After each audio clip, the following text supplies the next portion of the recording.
I've been on the road. Mistake, remember sleeping on. Do you have COVID? No. That's all. Like just I don't know, like run and just form a line. I don't know. It's Rico.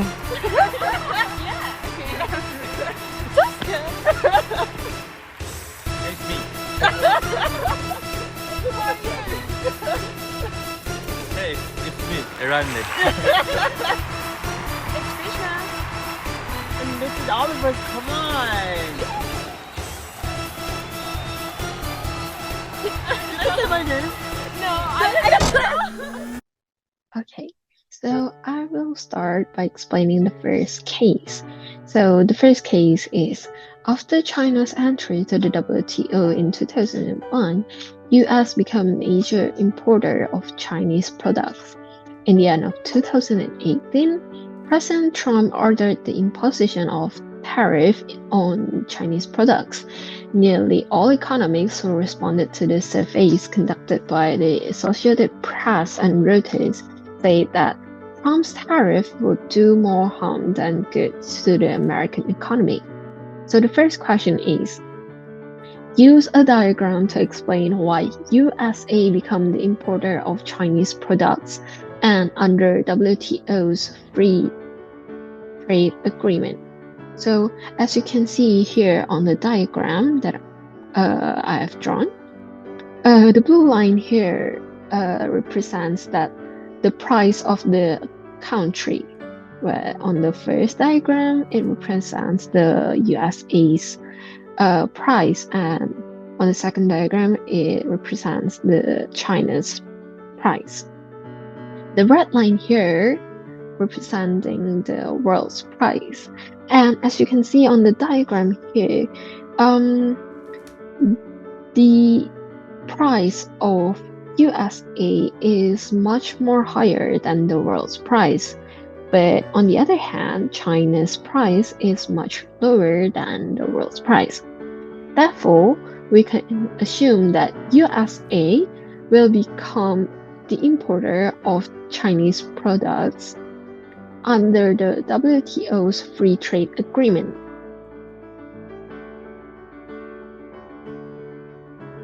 Okay, move on to the second question.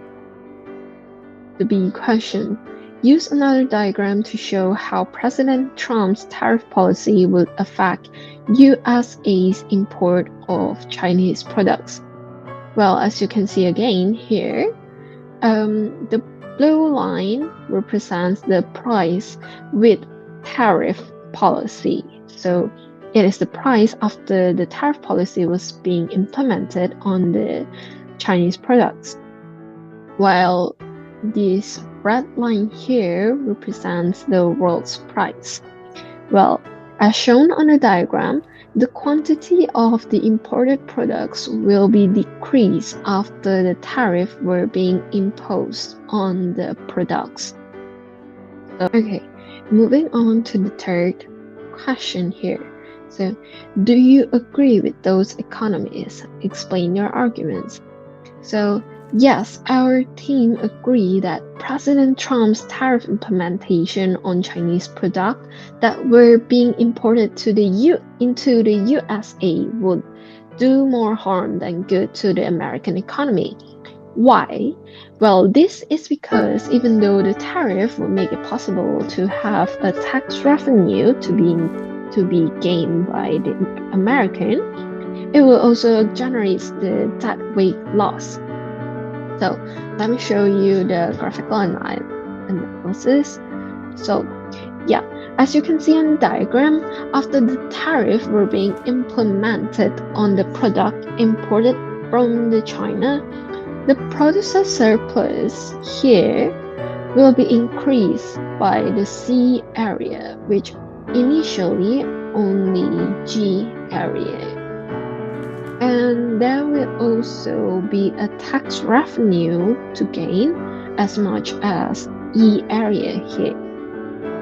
But the consumer surplus will also be decreased after this tariff policy.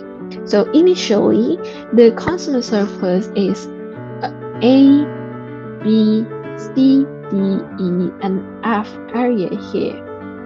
But after the tariff policy were being implemented, the consumer surplus will be decreased by C, D, E, and F area, which left only the A and B area.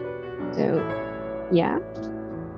And that would also, as I said before in the previous argument, that it will also generate the deadweight loss as much as D plus F area on the graph here. Hello, my name is Erande Morales, student ID number 1123050. I'm under the Business Administration Department, and today I will be defining what a Pigovian tax is. So before I start with the Pigovian tax, let me first define a topic that is closely related to the Pigovian tax, which would be the negative externality. So the negative externality is basically a damage caused to a third party by the actions of someone doing an economic activity. These actions would be not compensated and are unintentional. So these activities or this scenario would cause a market failure, and this would lead to a socially inefficient outcome. So let me give you an example of this. So let's say that I am a person who likes to smoke, and I like to smoke inside my room with my roommates. So I, as a smoker, would only consider the private cost of me smoking, which would be maybe in the long run, I could consider that I would have some lung cancer because of the smoking. But then I would not consider the social cost that I'm causing, which would be the harm to my roommates. So by me smoking, I would only consider my private cost and not the social cost. And this is when the Pigovian tax comes into place. So the Pigovian tax is basically a government cost on any activity that creates socially harmful externalities. So the Pigovian tax shifts the cost from the society to the producer of the externality. So the Pigovian tax discourages behaviors that create this negative externality. In a situation where the Pigovian tax doesn't cover the exact amount for the external damage, then it would raise revenue, which would help the affected party.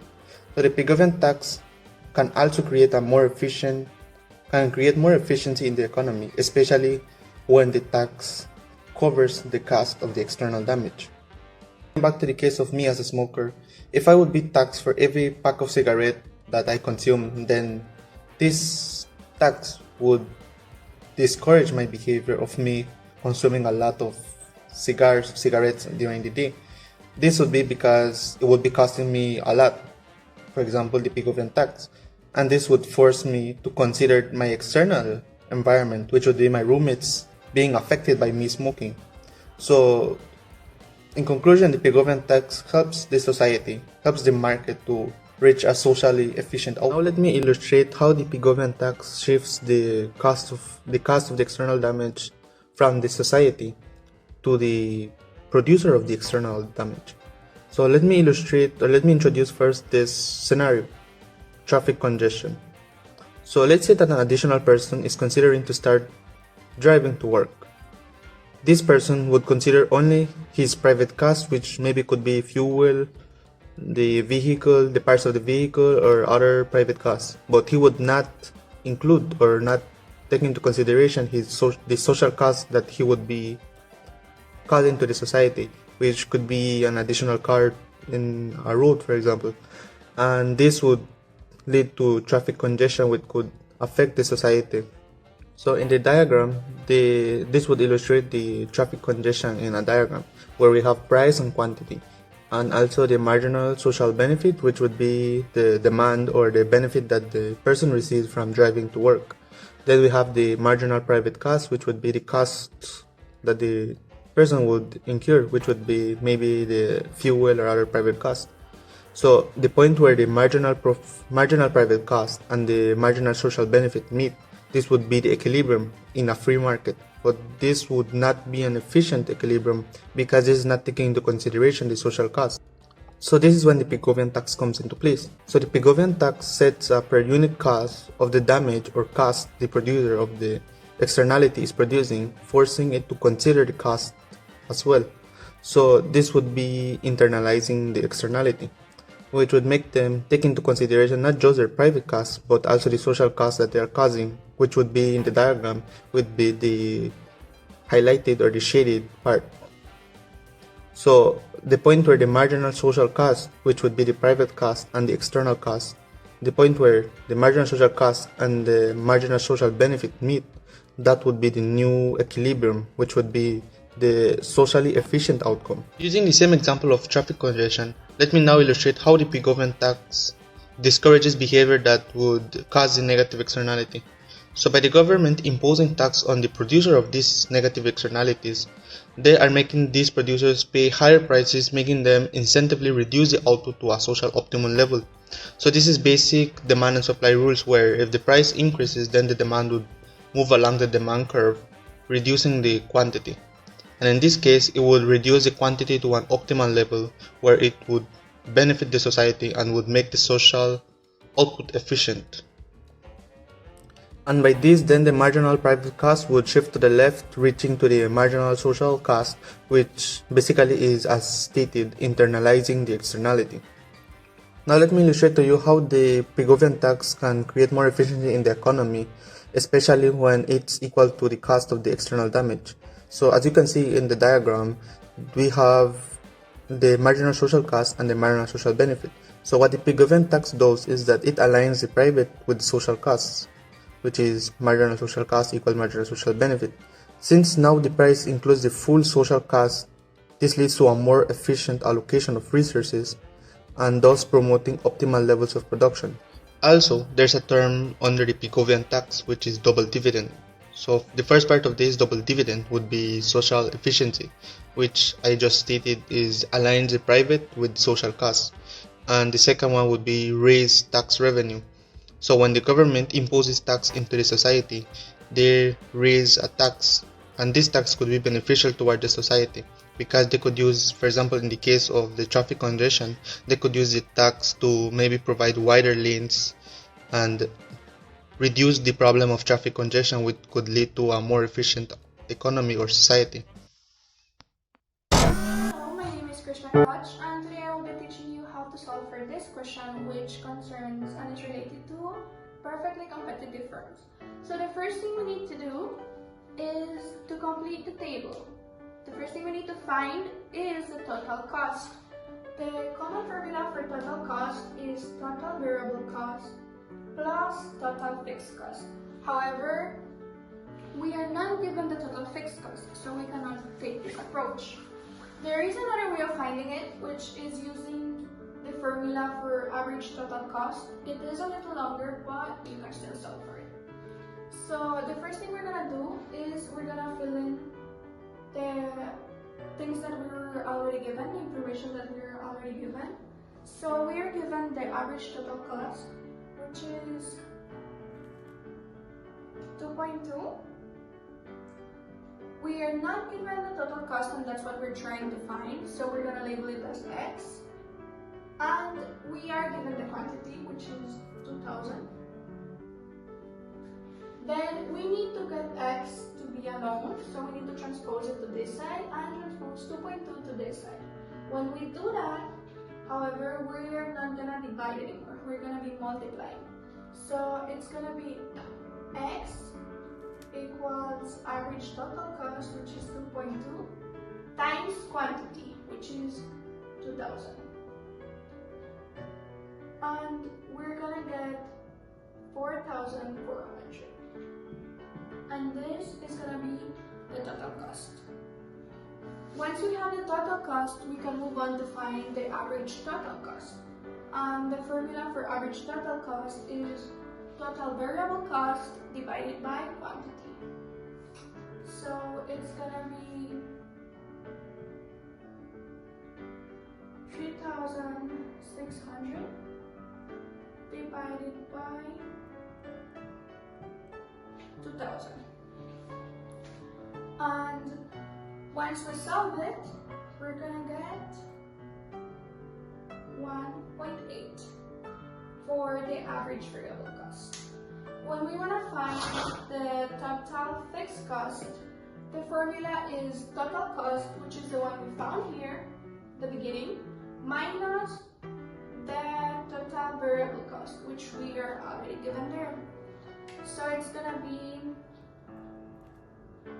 4,400 minus 3,600, and our total fixed cost will be 800. And there we already have the total fixed cost. Now let's move on to find the last two, which are the average fixed cost and the price.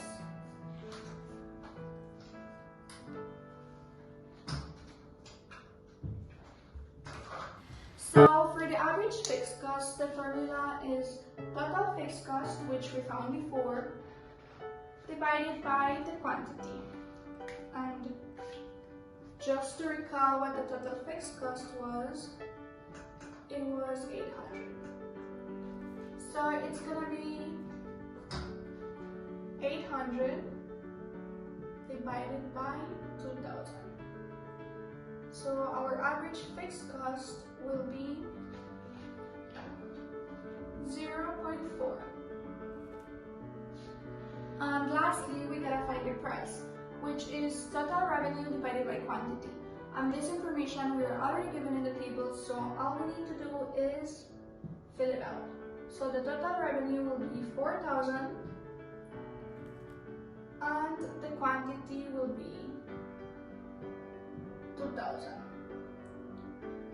And once we solve it, we get our price, which will be 2.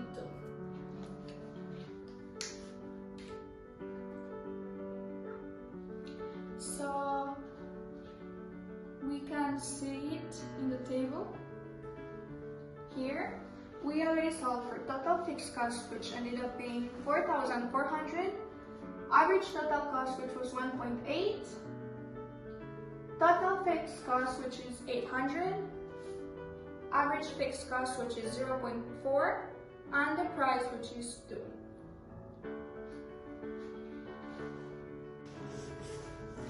Okay, next we're gonna answer question B. A perfectly competitive firm currently faces conditions shown in Table 1.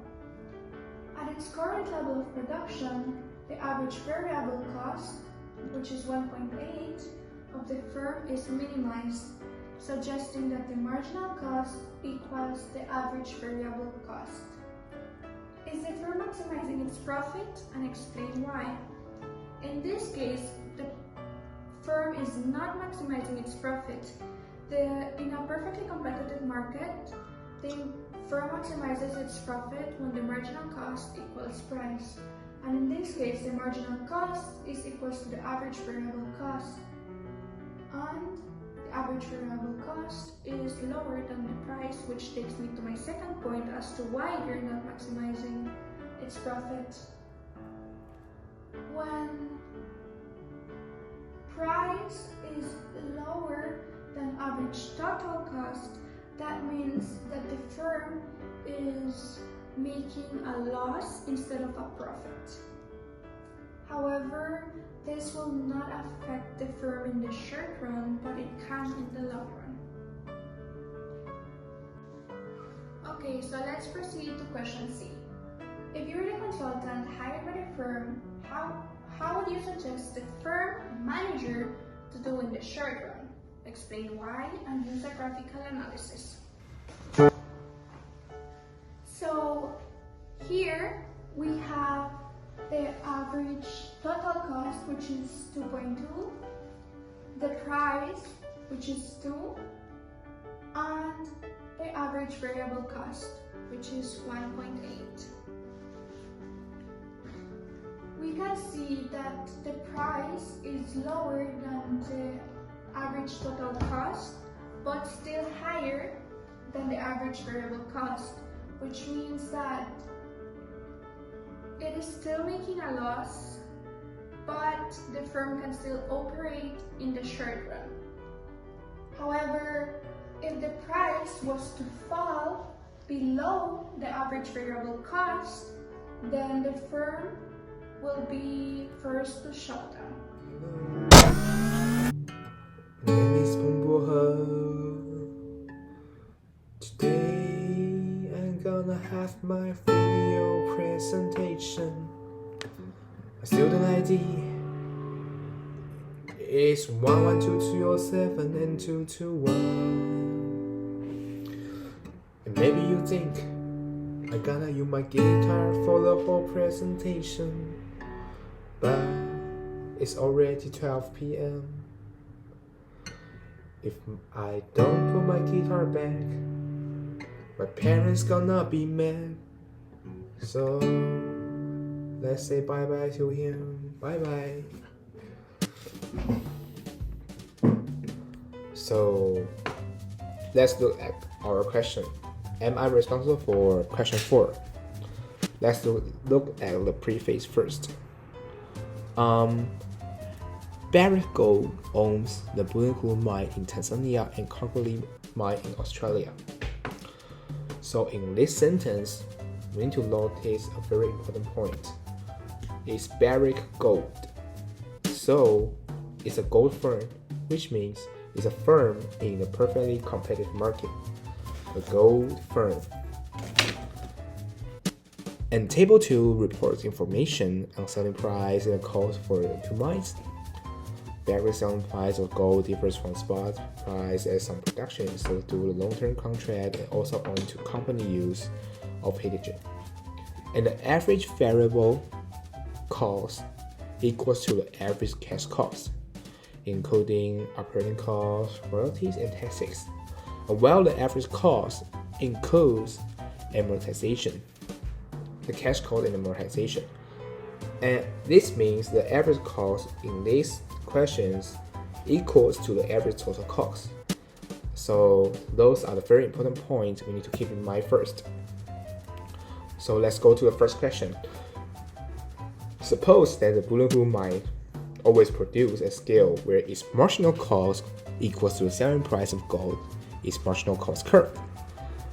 So this is another evidence to prove that gold is in a perfectly competitive market.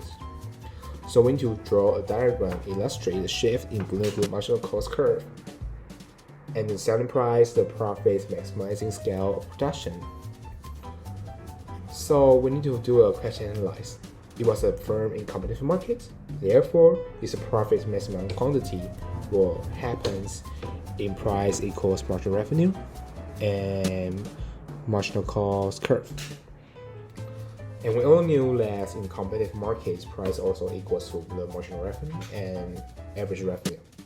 So according to the data, we can draw this diagram: 2002, 2003, 2004. So from 2002 and 2003, the curve shifts left, and from 2003 and 2004, the cost curve shifts right. So another thing is profits maximum scale and the selling price.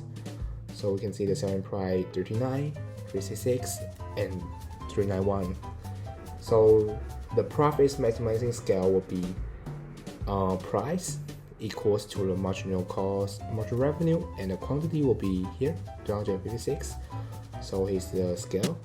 And for 2003 will be price, marginal cost, marginal revenue, and the quantity here.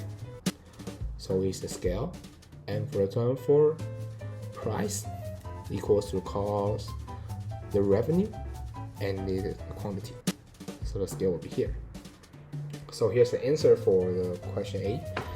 And the next question, in 2003, Barrick continued to produce from the Bulyanhulu mine even though the selling price for gold 366 per ounce was less than its average production cost of 369 per ounce. Was this a mistake?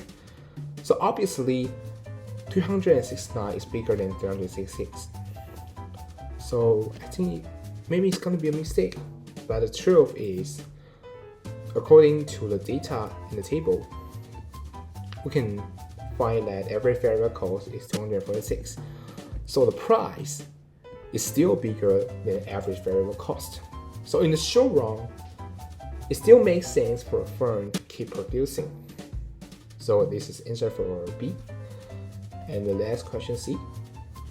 Use barriers to run for data to compare the short-run break-even condition and the long-run break-even condition for 2 months. So answer is, in the short run, we need to focus on the average variable cost. So we can find that Hulu is much more than the Cargolit. And in the long run, we need to focus on the average total cost. So the Hulu is much more than the Cargolit. So in sum, no matter it's a long run or the short run condition, Hulu is always bigger than Cargolit. And this is the answer for the whole question. So, thank you for your listening, and to the Professor Jack and the TA. If you are looking at this video, please give me the high score because I love you guys. Thank you. Bye bye. Hello, my name is Rico Samuel. My student number is 1123050554, and I am in the Department of Business Administration. And today I will be presenting to you question 5, which is focused on natural monopoly. The question states, an electric company is a classic company of natural monopoly. Thai Power Company has been a monopoly in selling electricity to Taiwanese consumers for 70 years. Taiwan recently passed an amendment to its Electricity Act that now allows other suppliers of traditional energy to sell electricity directly to consumers, effectively ending Thai Power's 17 years of sector monopoly. We are to now define what is monopoly, and in a diagram draw the average cost curve, average variable cost curve, and the marginal cost curve for a natural monopoly.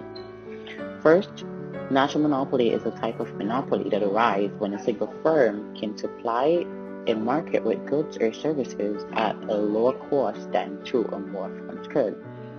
The most common characteristics of a natural monopoly are as follows. There is high fixed cost, high minimum efficiency scale, and no barriers to entry, along with no competition. This diagram is an example of a natural monopoly. In this diagram, the LRAC curve keeps sloping lower at higher and higher output level. As a result, when the company expands its output, the marginal cost also decreases, and the downward sloping demand curve meets the LRAC curve, and the initial demand curve yields the marginal revenue. Now, we will ascertain how the profit maximization company would respond to this circumstance. In other words, they will maximize profit in the scenario where the marginal revenue and the marginal cost are equal. The firm will then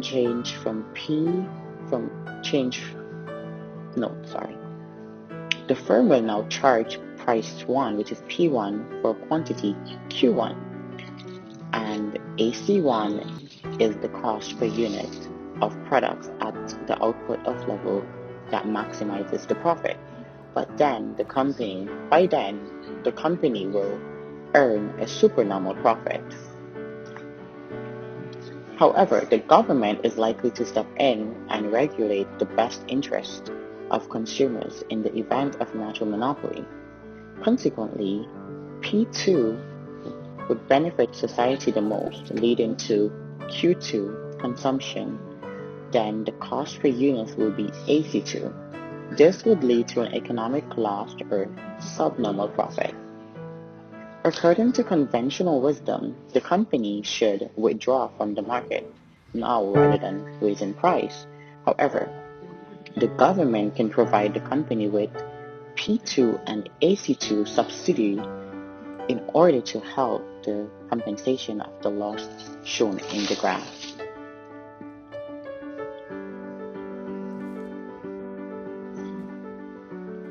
B. Why is an electric company such as Tide Power Company a natural monopoly? As we stated before, a natural monopoly occurs when a single firm can supply a product or service to an entire market at a lower cost than two or more firms could. This typically happens because due to the high fixed cost and the significant economies of scale. For Tide Power, high fixed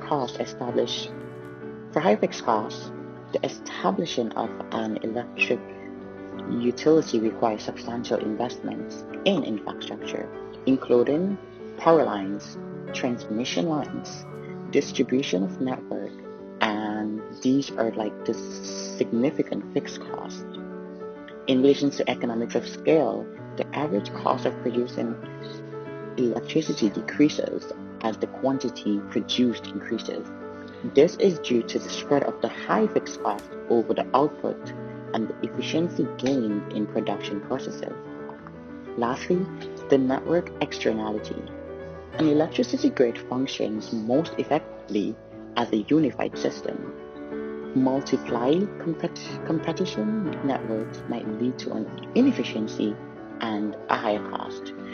So these are the three main reasons why Tide Power Company is a natural monopoly. Question C.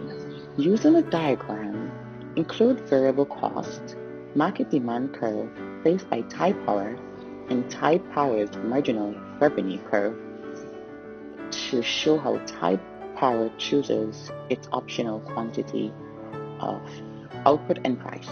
So this is our graph.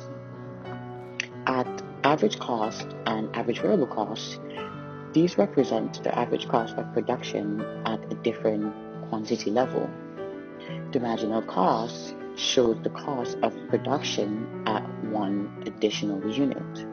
The cost of producing one additional unit, and the demand curve represents the market demand for electricity.